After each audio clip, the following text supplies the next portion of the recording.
Hello, welcome, Cabbage here. Today, let's have another look at the new impossible mission, Daikoku, but we will do it with Max Lux today. And yeah, I had the day off, so I took the full 2 hours with this team, and I got about 3 clears, so yeah, this is a tough one. I'm very much looking forward to when my Marishten becomes Max Luck. But yeah, to talk about the team that I am using today, first is Siren Evolution, and I just finished her earlier this morning actually, so this was great timing. And she has Flight and Null Warp, so she addresses all of the gimmicks for the mission. Her bump combo is all pretty much a non-factor, it's not that strong. But her strike shot is very good. It increases her speed and her attack, which I think we'll see come into play later. Next I'm using Emerald Dragon Ascension, and he is an old character, but he's a goodie. He also has Flight and Null Warp, and he has super high hit points, super high speed, and a blast bump combo. So yeah, that all of that can come in handy. Not too flashy a character, but very strong regardless. And then the 2 Hatcher monsters that I'm using, they're the same as the first run that I did. Zhangfei and Benkei. And they both have No Warp and Minesweeper, and then the wall-bound Strike Shot.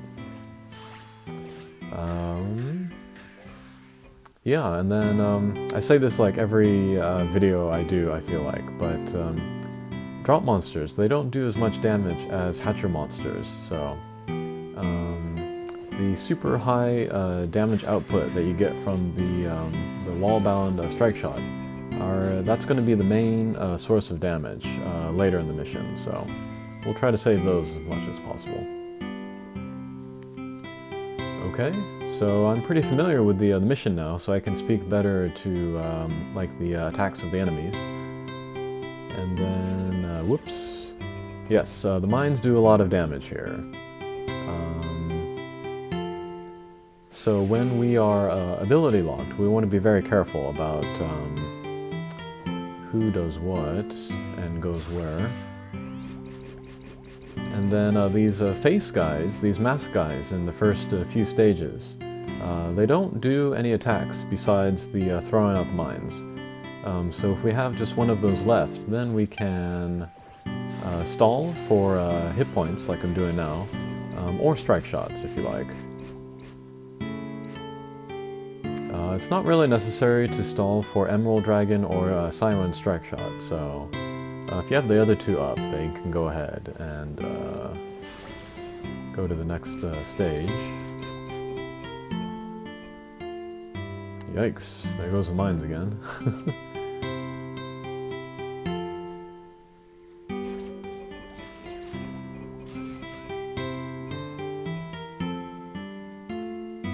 And then, yeah, I'm still pretty new to the mission, but my feeling is that in some ways it's similar to how Marishten plays, in that it really makes you work on your positioning and then maintaining your positioning.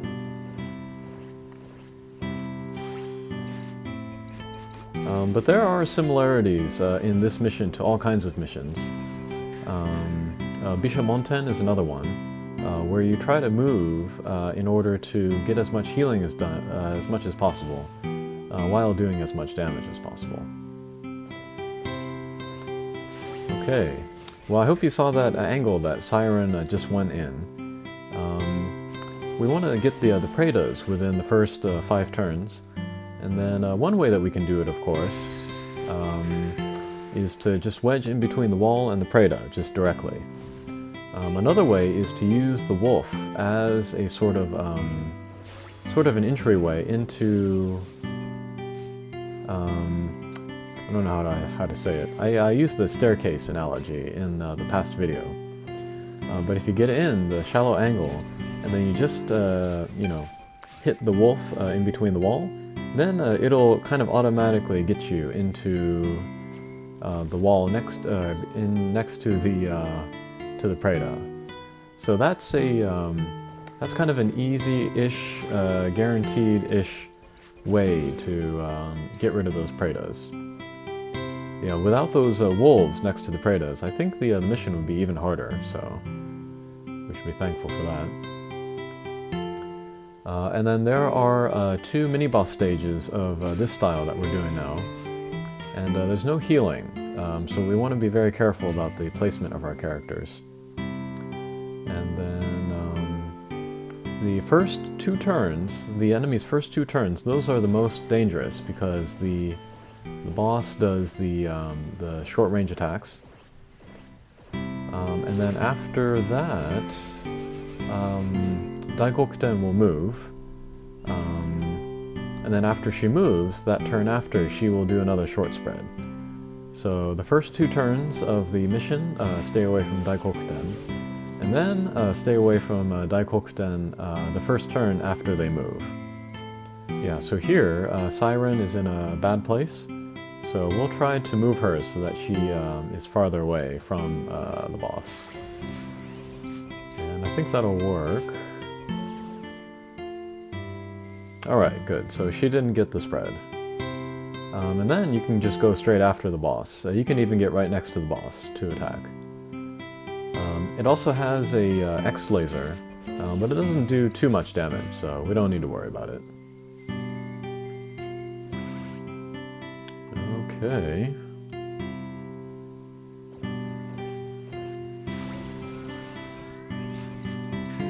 I'm a teeny bit under the weather, so if I seem a little subdued today, that's why. Okay, so here is the second boss stage, same idea as the previous mini-boss stage. Okay, and then we will use the wolf guy, not a wolf guy, but a ability lock. We'll use him as like a staircase to build our way to Preda. Okay, we were able to do the same thing with the Siren here for the guy down there. Yeah, you need to be very confident with your angles, especially hitting off the walls and then, you know, going somewhere. If you go, you know, somewhere directly, your angle might be too wide, and so you won't be able to concentrate your hits. But in a lot of cases, if you do a shallower angle, hit the wall and then come back and then do something, then you'll get better results. So yeah, shallow angles, that is the name of the game here.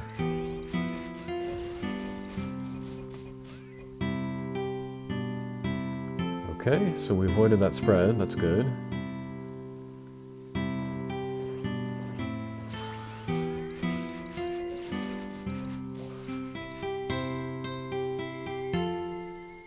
And yeah, after that short spread, then we can just go straight for the boss. Alright, there's the X laser, but not too bad.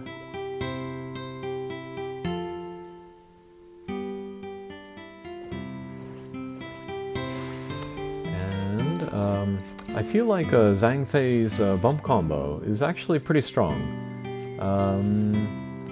There are a lot of stages on this mission where you want to be, you know, either above or below Daikoku, so that vertical laser can really come in handy. And then Benkei's mini spread shot is also very strong. It does require him to be close to Daikoku, so you have to be careful about the timing of when Benkei can be near the boss. And then the guide pickup that you can get, that will be very useful. It'll be super useful, of course, during the course of the game, as you aim for, you know, certain spaces in between the wall. But it'd also be good for kind of teaching you the angles that you need to do in order to get your guys where you want. So yeah, every time you have the guide activated, use it as a learning tool to teach you, you know, what kind of angles you should be taking. Okay, so first boss stage, we want to do the same thing. We want to take care of the Praetas first. Alrighty, and then if we start the mission towards the top, then we'll have an easier time of getting rid of those Praetas.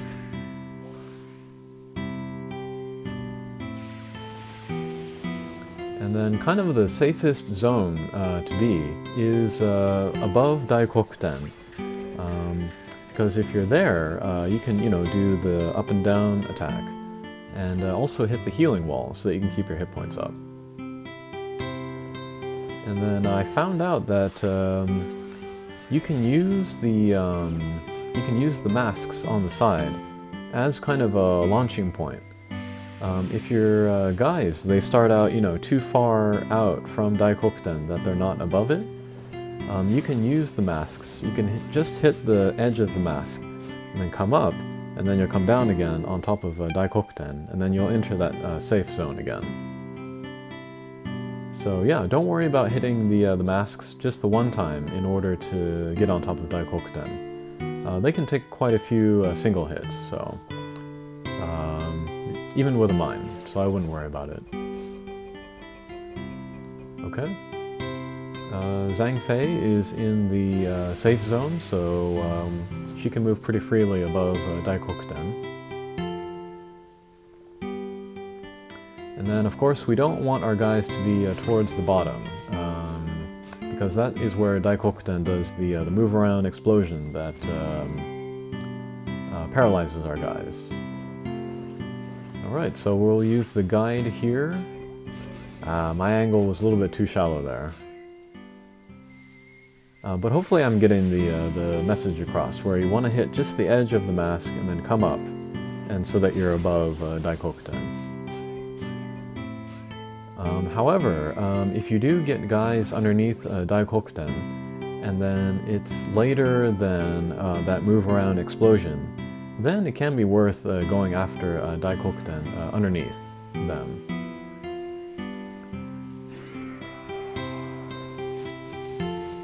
Whoops. Yeah, Emerald Dragon's strike shot, not very strong. It's good for positioning, and nothing else. Alright, so that's the end of the first boss stage. And then for the second boss stage, we want our guys ideally on the right. Because that will get us away from the Vishnu and then the boss. And then it also gives us an easier time of going after the Preda on the lower right corner. So here, I could have done a shallow angle with Benkei up, and so that would let me go, towards the side. But I didn't want to set off the Benkei's bump combo of the mini spread into the mask. So I went for a kind of a different shot. And then here I see a better angle to get Siren underneath Preda, so we'll do that there. And then Emerald Dragon, we will use the up and down attack to both get out of there and do a little bit of healing. Yeah, and we're doing all this with the intention of getting all of our guys on the right side of the screen. Okay. So nice mini spread damage from Benkei there. But yeah, we really don't want him on the left side there. So we'll see if we can try to get him out with this shot. And we kind of did. That's good enough. Okay, so here I see my hit points are very low. I'm going to use a Siren Strike Shot to increase her speed to get a lot of healing. And okay, that's more than enough. You can stop now. But yeah, I like a Siren Strike Shot a lot more than I do Emerald Dragon Strike Shot. One, because you can use it for healing, like in this case. Or you can treat it as a sort of a mini wall-bound strike shot. It doesn't do as much damage as Zhang Fei or Benkei, of course. But if you find herself, if you find her, stuck in between the boss and the wall, preferably with a weak point, you can use Siren Strike Shot to do big damage. And it charges up pretty quick too, so that's good. Okay, another mini spread shot into the weak point, so that's pretty great. And then on this stage, I don't use the up and down attack very often. I usually do side to side, just so I can maximize the healing walls. But then in that case, I saw the advantage of using the up and down shot, so.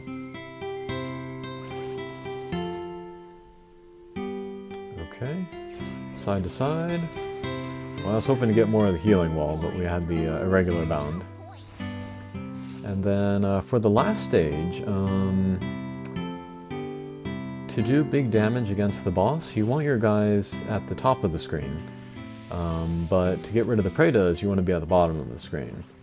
So I recommend to start your guys at the bottom of the screen, and then get rid of them, and then try to work on positioning so that you can take advantage of the wall-bound strike shots to hopefully take down the boss. Okay, so this time the safe zone is right beneath Daikoku, because there you can get the healing wall and then do attacks on the boss. So yeah, that's what we'll do here.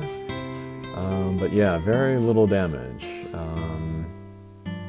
The boss of this last stage has over 5 million hit points, I think. So we want to save the wall-bound strike shots here. And there we go. So yeah, what I said earlier about using a very shallow angle to first hit a wall and then enter a place to get many hits in there. That's what I was talking about. If I were to use Sang Fei and I went just, directly into that angle, then I wouldn't have gotten as many hits on the boss, and I might have gotten hits on the mask, which we don't want to take down. So yeah, as shallow angle as possible is best for that kind of situation. Okay, well, that is the max luck run of Daikoku. I did about, I did the full 2 hours, and I only got the 3 clears. So they are tough, but they're not impossible. So yeah, we'll just keep going and see how many more drops I can get. Alright, thanks for watching. Take care.